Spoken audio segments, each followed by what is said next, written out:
Hello everyone. So now we are going to start discussing about support vector machines. Support vector machines have evolved as one of the very powerful tools of machine learning. There are actually two types. There is support vector classification as well as support vector regression, but we'll be focusing only on support vector classification. Now before going directly to support vector classification, we would start with how someone thought of this idea, how the intuition developed. So there is a very elegant classifier at the foundation of support vector machine. It is known as maximal margin classifier. So today we'll get introduced to maximal margin classifier, and then we will extend this concept to the support vector machines finally. Okay. Now, what is maximal margin classifier? For the sake of convenience, let me assume that we have bivariate data, and so we have two classes. Okay, so let me represent that data by the scatter plot. So suppose I have these are observations coming from first class. Okay, and then we have few observations coming from second class.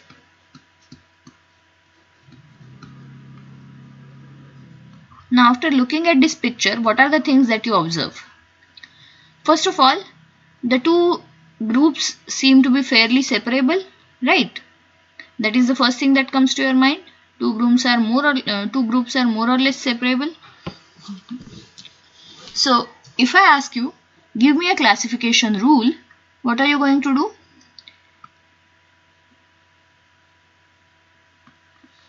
You would perhaps give a line something like this. Assume this is a straight line. Okay. Someone else.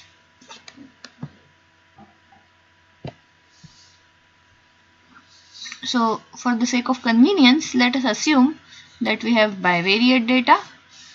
Okay. Suppose this is first group of observations.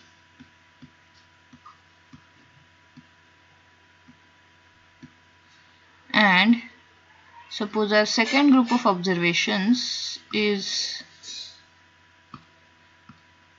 this.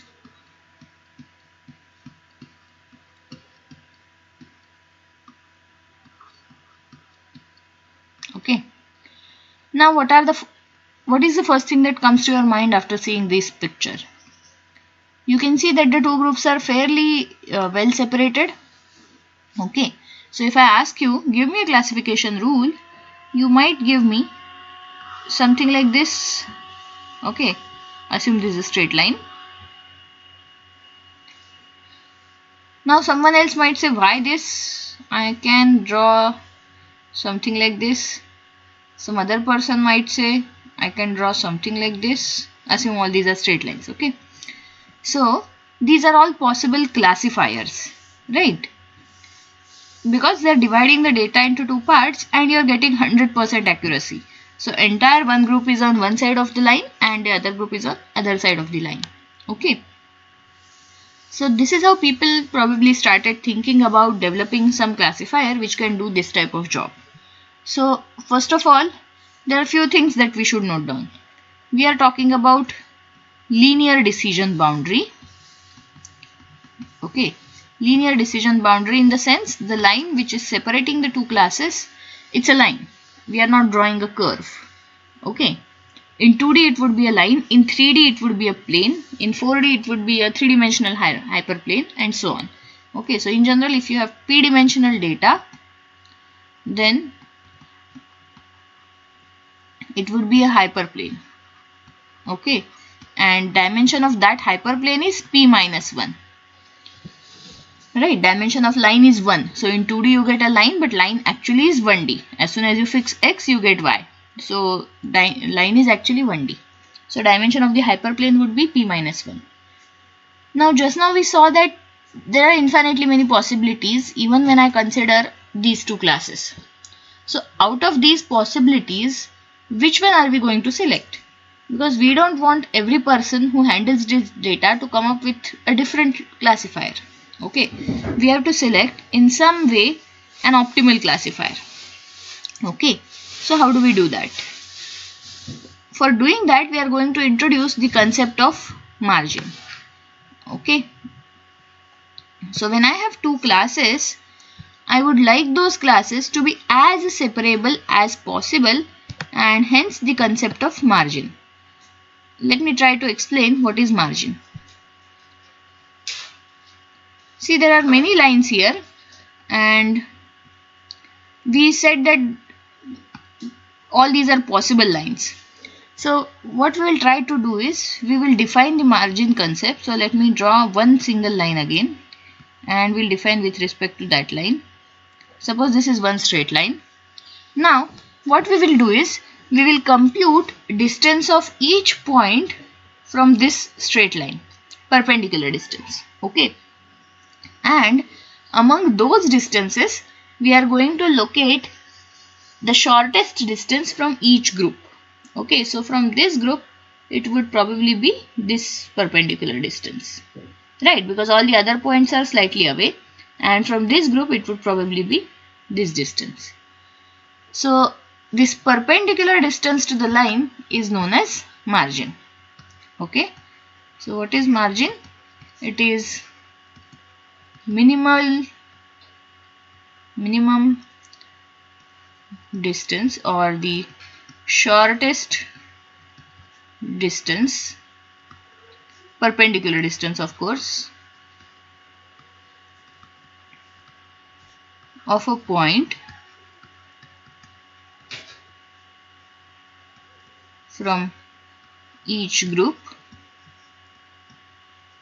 to the classifying line, okay, to the decision boundary.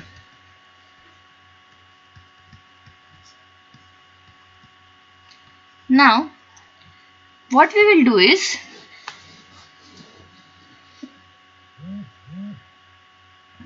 we would try to maximize the sum of these two distances. Okay, we'll try to maximize this. Because why maximize? Because if someone is near the boundary, if something is near the boundary, then it's likely to get misclassified. Whereas if someone is much away from the boundary, way deep in its own space, then it is a good classification, right?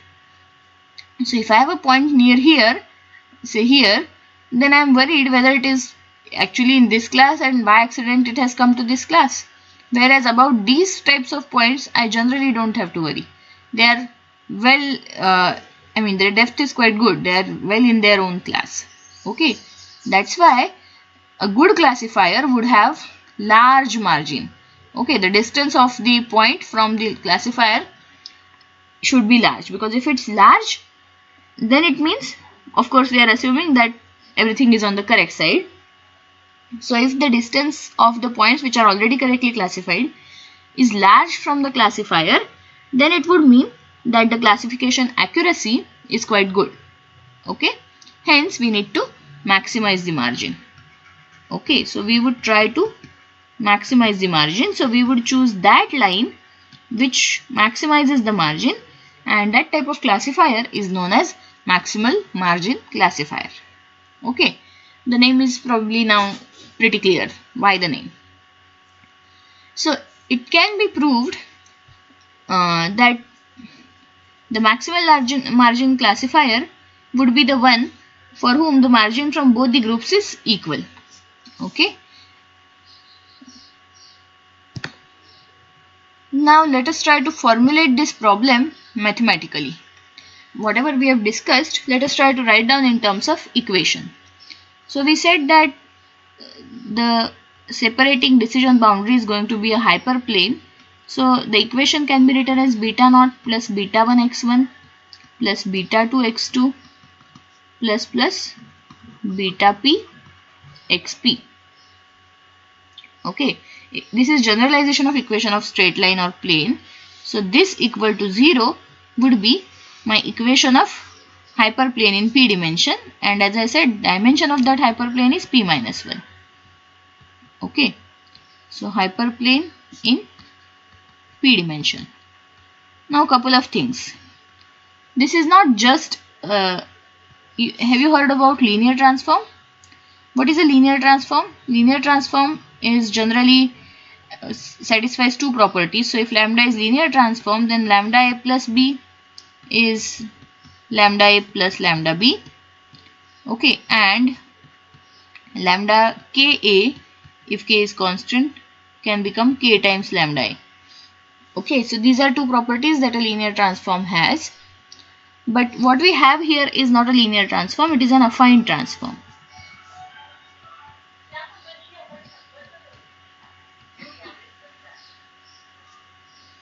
Why affine transform?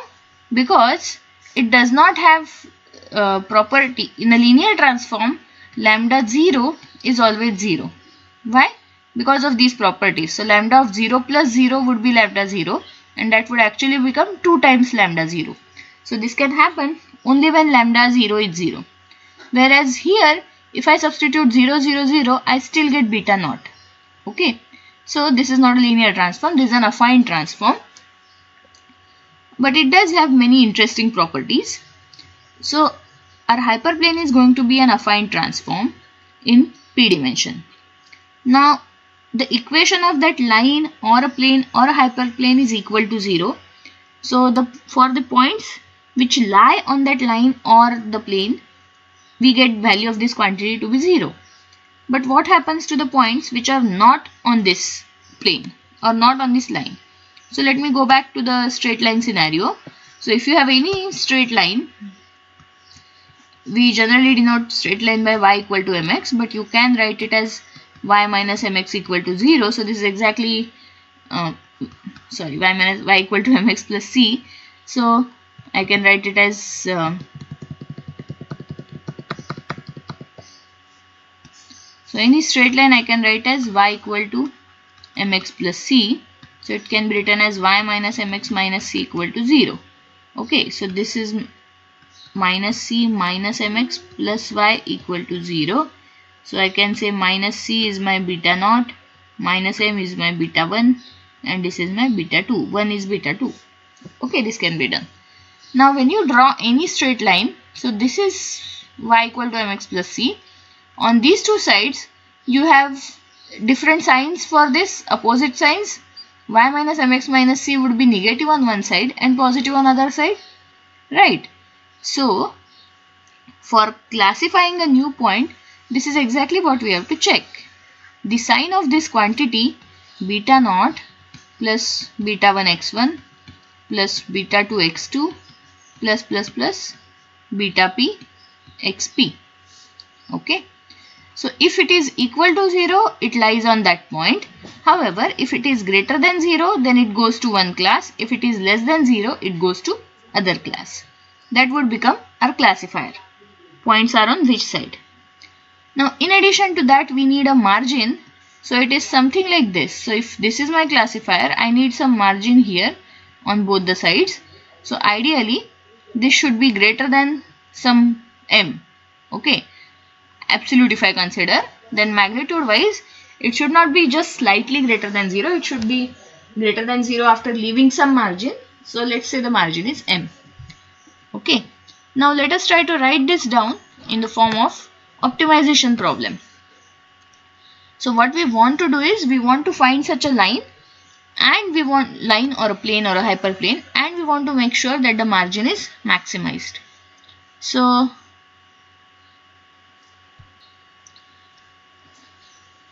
okay, so this same thing beta naught, this equation greater than 0 less than 0, we can try to write in by introducing classes as minus 1 plus 1. So the two classes we can say are denoted by minus 1 and plus 1, and then we can say that the classification would be good if y0 plus beta 1 x1 plus beta p xp is greater than 0. What do I mean by this?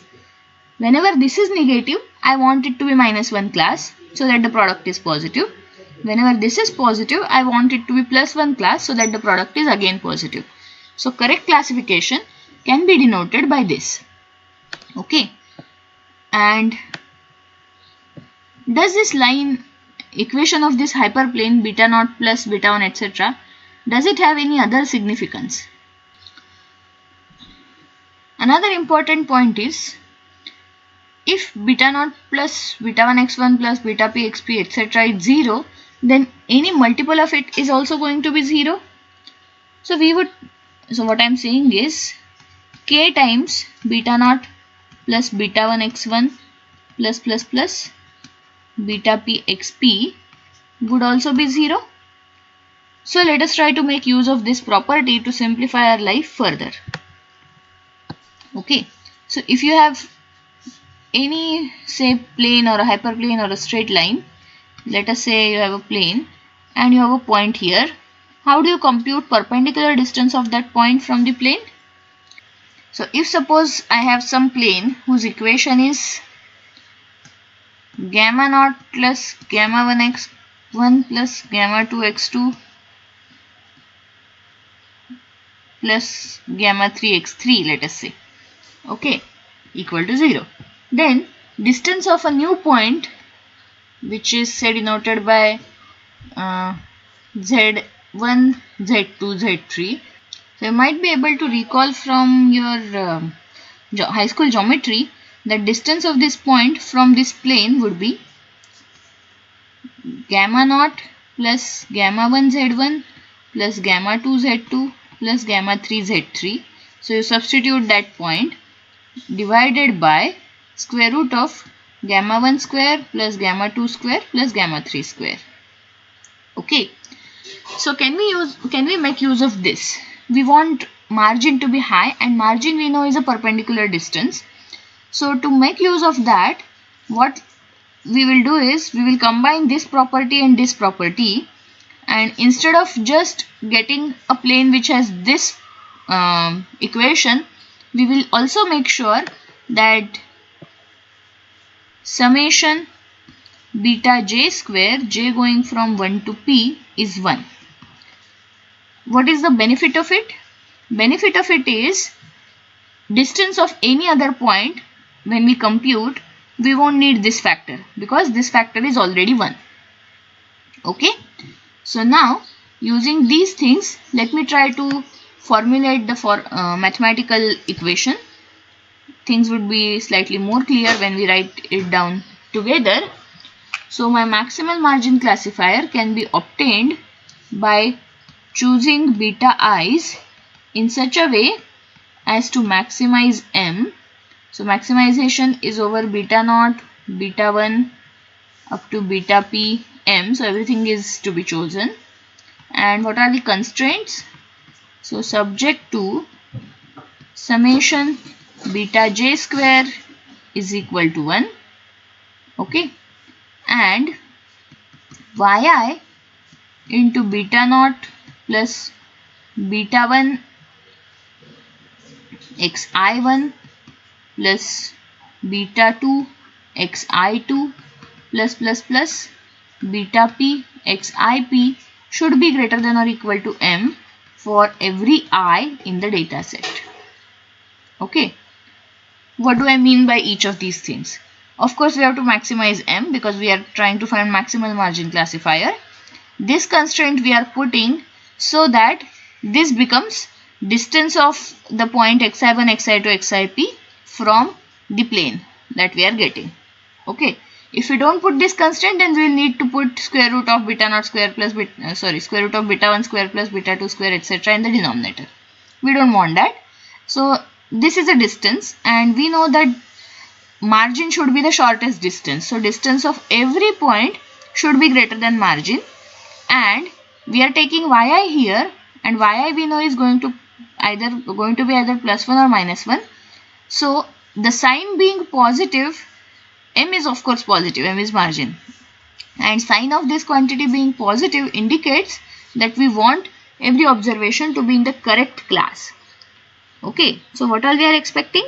We are expecting every observation to be on the correct side of the margin, and after making sure that it is on the correct side of the margin, we also want to make sure that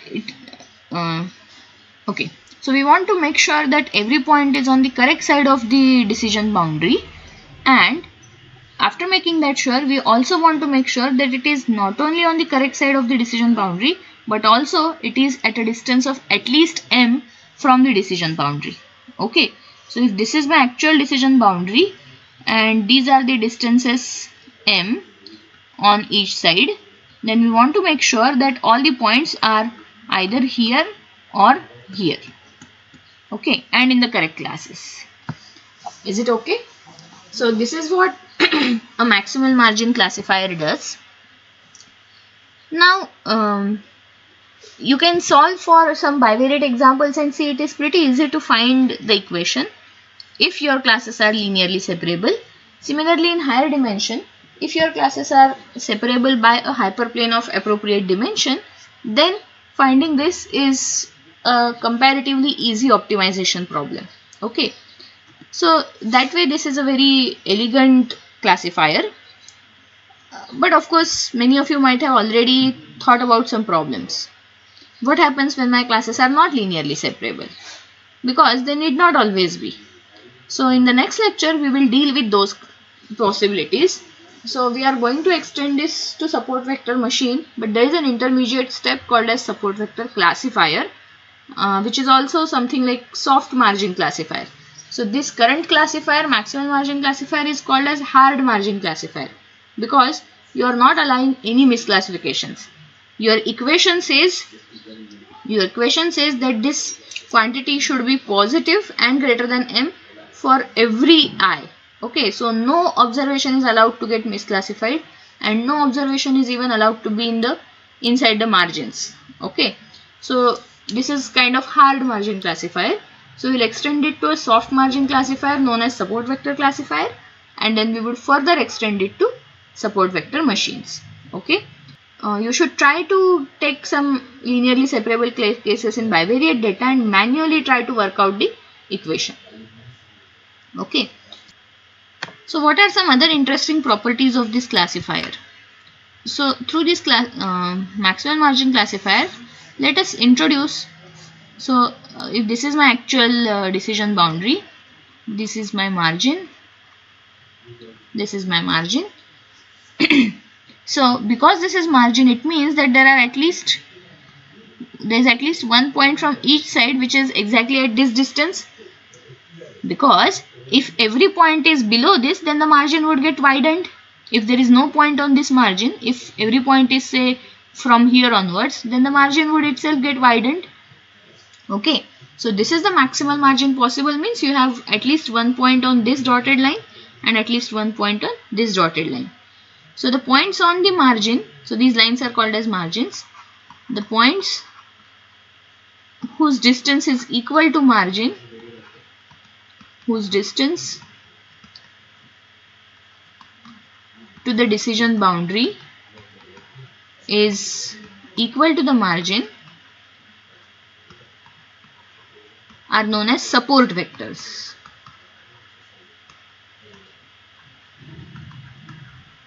Okay, so these points would be called as support vectors. In fact, that's why later we have this terminology support vector classifier, etc. Okay, so support vectors because they are kind of supporting that margin. And once the margin is created, the actual decision boundary is exactly halfway from both the margins. Okay, so once you know the margin, decision boundary is clearly known. Now what are some interesting observations? If support vector gets changed, means if this point moves somewhere, then the margin is got to move, right? So however, if I add a new points here or if I add a new points here, that doesn't affect the support vectors, and as a result that doesn't affect the equation of the classifier. So equation of the classifier is altered only if new points are added which have distance either less than or equal to m. Okay, if there are new points which have distances greater than or equal, strictly greater than m, then equation of the classifier is not changed. Okay, so therefore equation depends only on the support vector. Remember, if I add a new point whose distance is less than m, the equation is definitely going to change because margin would have to be shortened and the equation would change. Okay, so the equation depends only on the support vectors. As a result, equation depends only on very few vectors, and hence it is more or less stable. Okay, so if you change a support vector, it might change drastically. However, if you change any other point, it would not get affected at all. So there are two extremes. Okay, so this is another important point, and that would also change as we move from hard margin classifier to soft margin classifier. Okay, for the time being, let me stop here. We will discuss support vector classifiers in the next lecture. Thank you.